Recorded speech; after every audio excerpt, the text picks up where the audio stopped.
Doutora, quais são as doenças mais evidentes hoje, ou até mesmo desde que se é diagnosticado, que dão contato com o coração? A prevalência das doenças cardiovasculares, a gente percebe um aumento muito grande nos pronto atendimentos, nos setores de internações, né? Então, hoje equivale mais ou menos 45% das internações hospitalares. Uau, quase a metade, hein? Sim. É muito, né? Muito. E mais ou menos em torno de 30% dos óbitos no Brasil, né? Então, também quase metade. Hoje em dia, o impacto da saúde pública em relação às doenças cardiovasculares, né? A gente percebe um aumento muito grande entre a população feminina também, né? E entre as crianças, né? A gente percebe isso, por exemplo, o aumento do colesterol, a obesidade, né? Entre os adolescentes, as crianças. Então, sem dúvida, né, a prevenção é o melhor caminho.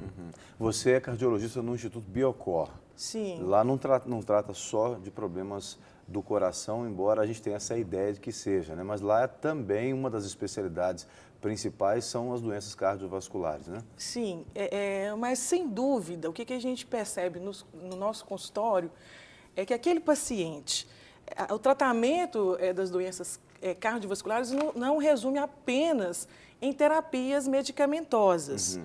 O estilo de vida, o hábito do paciente, né, isso influencia muito no sucesso dos nossos tratamentos. A prevenção. Doutora, a melhor forma de se prevenir, então, a gente poderia dizer que está ligado à alimentação? Sim, sem dúvida. Opa, deixa eu limpar a boca. Não, pode comer, não, ela já falou que a comida aqui tá tranquila. O que a gente percebeu é que após a Segunda Guerra Mundial, com o aumento do consumo de farinháceos, de açúcares, né, de gorduras trans, então a gente teve um aumento da obesidade na população de forma assim, significante. Então, hoje a gente luta, a nossa luta maior é em relação aos melhores hábitos, né? O consumo de frutas, de leguminosas, de fibras. Você acha que a migração na metade do século XX, né, do campo para a zona urbana, da área rural para a zona urbana, também contribuiu muito para esse aumento das doenças do coração? Porque o povo da roça, né, comia muita gordura. Tem gente que fala assim, minha avó morreu com... Minha avó ainda é viva, viu, gente? Não estou matando minha avó, não. Mas tem gente que fala, minha avó morreu com 100 e tantos anos, comia gordura, carne de porco que era guardada na lata de gordura e não morreu do coração, morreu de idade, de velha, né? Sim. Mas é porque o povo estava ali na enxada e tal. Você acha que dar enxada para esses meninos hoje em dia vai resolver o problema? O que a gente percebe é que os produtos industrializados, eles são ricos em sal. O sal, ele dá sabor aos alimentos e, além de tudo, é um grande conservante. Então, a ingesta de sal, produtos congelados, embutidos, conservados, enlatados, até mesmo adocicados. Até sucos light, que muita gente acha que não é prejudicial, tem muito sódio, né? A quantidade de refrigerantes, mesmo refrigerante sendo com baixas calorias, né? A gente encontra no mercado, a quantidade de sódio é cada vez mais crescente no nosso meio. Então, o que a gente está percebendo, né, nos nossos consultórios? A gente está tendo pacientes hipertensos cada vez mais precoce. Né? Assim, a gente está tendo pacientes de 20, 22, 25 anos com níveis pressóricos elevados. Um dos motivos é a alimentação industrializada, riquíssima num conservante, que é o sódio, o sal, né, que dá sabor, além de conservar os alimentos embutidos, né? Então, assim, a nossa luta hoje é reduzir o sódio e aumentar a ingesta de potássio. O que seria as fontes de potássio? Suco de laranja, banana, água de coco, as frutas em geral, né? Então, tudo isso a gente... Doutora, a questão porque quando se pensa no coração, e até mesmo na hipertensão, Sim. a gente logo pensa, está cuidando do coração, aquela coisa toda, você tem que fazer um exercício, se exercitar, mas às vezes também há o risco no exercício, porque senão você acaba levando a pressão ao extremo, né? Sim. Então, cada caso é um caso mesmo, precisa ser diagnosticado, ser acompanhado de perto por um cardiologista, ou o exercício físico ajuda, até mesmo para quem não está diagnosticado, na prevenção? O ideal hoje é o check-up, né? A rotina, o paciente está sintonizado com o seu cardiologista, com o seu clínico, com o seu médico, aferir o máximo, controlar a pressão, a glicose. Sem dúvida, a atividade física, o coração é um músculo cardíaco. Ele vai oxigenar, ele vai ter benefícios com uma atividade física regular, né? Mas se a pessoa está parada, já tem um tempo... Eu entendi esse regular.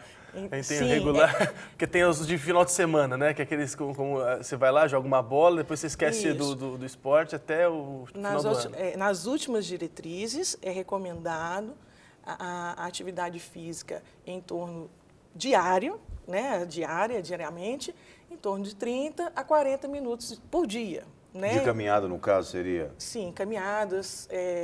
Isso vai depender de cada faixa etária. A gente tem que respeitar também a faixa etária do indivíduo. Agora, aquele paciente que já está com um problema mais avançado, ele deve fazer exercícios leves, né? Sim. Porque tem esses casos que a pessoa precisa de exercício, mas precisa de uma maneira moderada, porque pode ser até um risco para ela fazer exercício de grande impacto. Inclusive, nós temos estudos mostrando bons resultados em pacientes pós-infarto, pacientes que têm insuficiência cardíaca já com diagnóstico, em tratamento medicamentoso, que ele recebe muito benefícios com a atividade física, lógico, com profissionais, né, fisioterapeutas, para fazer o recondicionamento, né? Então, assim, é comprovado realmente. O que você está falando é que o grande risco é que as pessoas, às vezes, estão em casa com a vida sedentária, não pratica nada, aí está assistindo a gente agora falando do coração e tal, e aí, de repente, a pessoa resolve levantar no dia seguinte e correr 17 sair quilômetros. correndo, né? Não, sem um exame, nada, né? A gente tem que adaptar o nosso organismo e recomeçando, fazendo aos poucos. Né, começa 20 minutos, depois aumenta para 30 minutos, 40, é uma coisa gradativa, progressiva, né? E outra coisa, não só o nosso coração, mas assim, os tecidos, as articulações, elas são nutridas com atividade física. Né? Então, nós temos uma participação ao vivo. Edilândia do Barreiro quer fazer uma pergunta. Alô, Edilândia, seja bem-vinda. Bom dia. Bom dia. Eu gostaria de saber da doutora sobre a doença de Chagas, porque eu fui ao médico uma vez, tem uns 2 meses, ele me pediu, um mês, mas ele me pediu um exame, que acho que é Holter. E eu gostaria de saber quais as causas da doença de Chagas, o que ela provoca. Eu sinto muita tonteira e uma dor muito forte do lado esquerdo. Eu queria saber quais as causas da doença de Chagas. Bem, a doença de Chagas, né, principalmente a doença cardíaca chagásica, ela é provocada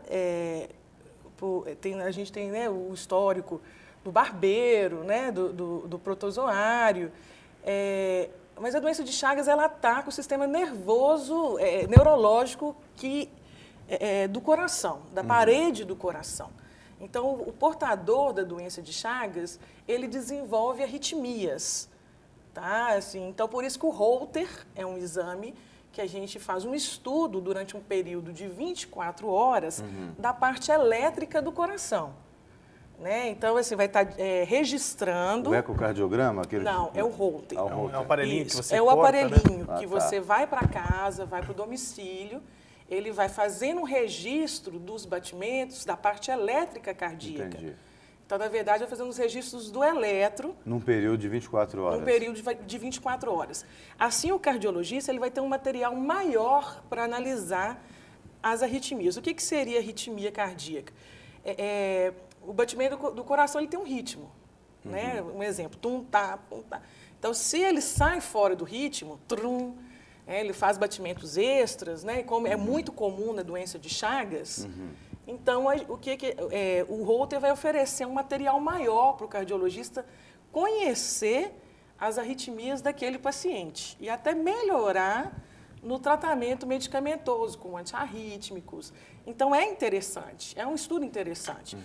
Eu, por exemplo, tem arritmias que cursam com pausas cardíacas, que pode dar tontura, pode dar desmaio, né?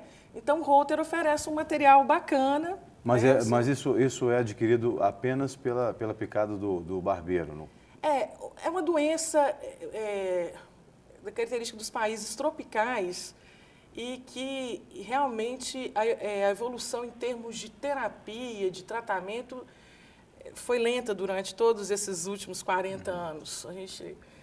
Porque a gente tem uma perda do músculo cardíaco, a gente tem uma perda da parte, a parte rítmica do coração. Mas a pessoa é identificado, por exemplo, por um exame de sangue que há Sim, essa influência do protozoário. Só um minutinho, Edilândia, você tem mais alguma pergunta? Eu queria saber, assim, que eu deixei meu nome lá no posto para estar fazendo pelo SUS. É demorado pelo SUS, acho que demora 6 a 7 meses. E ele particular, eu não tenho preço. Eu gostaria de saber da doutora se ela tem, assim, para indicar para a gente um lugar, para mim, né, está indicando, assim, para mim está pagando mais barato, então esperar pelo SUS, que tem 2 meses já que eu estou esperando. Porque você tem suspeita de doença de Chagas, seria isso? Não, a doutora lá me pediu esse exame para mim, eu morava no interior, eu fui criada na roça, lá em País, lá onde a gente morava antigamente, eu morava na casa daquelas casas de barro, né? De barro-pique. Então, eles falam que lá tinha muito barbeiro antigamente, na cidade de País, Capoeirão, lugar onde eu fui criada. Tá bom. A doutora Joyce vai responder a sua pergunta, a gente quer agradecer a sua participação, viu? Tá, obrigada. Eu também quero saber, porque assim, foi diagnosticado em mim arritmia cardíaca. Então, Sim. eu usei o Holter, o médico cardiologista na época, isso há 3 anos atrás, disse que o normal no adulto é alterar até 300 vezes por 24 horas, os batimentos. O meu deu 2.800 vezes, né, em 24 horas. Então, eu falei, meu coração, então, é uma escola de samba, né?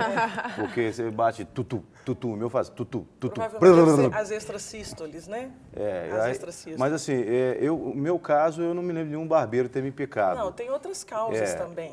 Isso que E não necessariamente tem que ser isso, não, né? Não precisa ser a doença de Chagas. A doença de Chagas, ela é endêmica da zona rural, né? Ela até mencionou a casinha de pau a pique, né, onde viviam os barbeiros. Então, assim,